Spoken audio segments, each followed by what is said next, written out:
ഉമർ റളിയല്ലാഹു തആല എന്ന് പറയുകയാണ്, അബൂബക്കർ സിദ്ദീഖ് റളിയല്ലാഹു തആല എന്ന് പറയുന്നത് ഞങ്ങളുടെ നേതാവാണ്.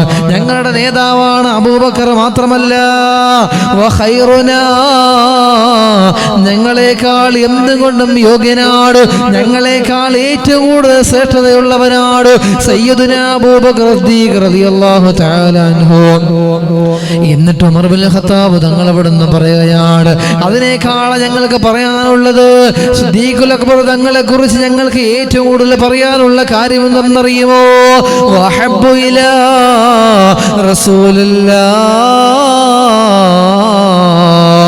അല്ലാഹുവിന്റെ റസൂലിന് ഏറ്റവും കൂടുതൽ സ്നേഹമുള്ളവനാണ്. മുത്തുനബിക്ക് വല്ലാത്ത ഇഷ്ടമാണ് അബൂബക്കർ എന്ന് പറയുന്നത്. അബൂബക്കറിനെ കുറിച്ച് പറയാൻ അല്ലാഹുവിന്റെ റസൂലിന് 100 നാവാണ്. എന്തുകൊണ്ടെന്നറിയുമോ? എത്രയോ പ്രതിസന്ധികൾ കടന്നു വന്നു, എത്രയോ പ്രതിബന്ധങ്ങൾ കടന്നു വന്നു.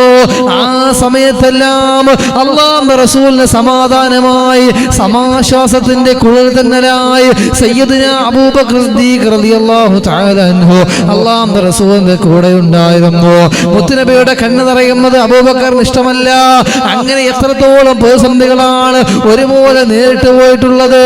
എത്രയോ സമയങ്ങൾ പട്ടിണി കിടക്കേണ്ടി വന്നപ്പോഴും അല്ലാഹുവിന്റെ റസൂൽ പട്ടിണിയായി കിടക്കുമ്പോഴും സയ്യിദുനാ അബൂബക്കർ സിദ്ദീഖ് റളിയല്ലാഹു തആല അന്ന് കൂടെ ഉണ്ടായിരുന്നു. മുത്തുനബിക്ക് ഏത് സാഹചര്യം വന്നാലും ഒരു സമാധാനമാണ് സയ്യിദുനാ അബൂബക്കർ സിദ്ദീഖ് റളിയല്ലാഹു തആല അന്ന്. അതുകൊണ്ടാണ് ഉമർ തങ്ങൾ പറഞ്ഞത് വഹബ്ബു ഇലാ റസൂലില്ലാഹ്, അല്ലാഹുവിന്റെ റസൂലിന് ഏറ്റവും കൂടുതൽ ഇഷ്ടമുള്ളവരാണ് സയ്യിദുനാ അബൂബക്കർ സിദ്ദീഖ് റളിയല്ലാഹു തആല അൻഹു.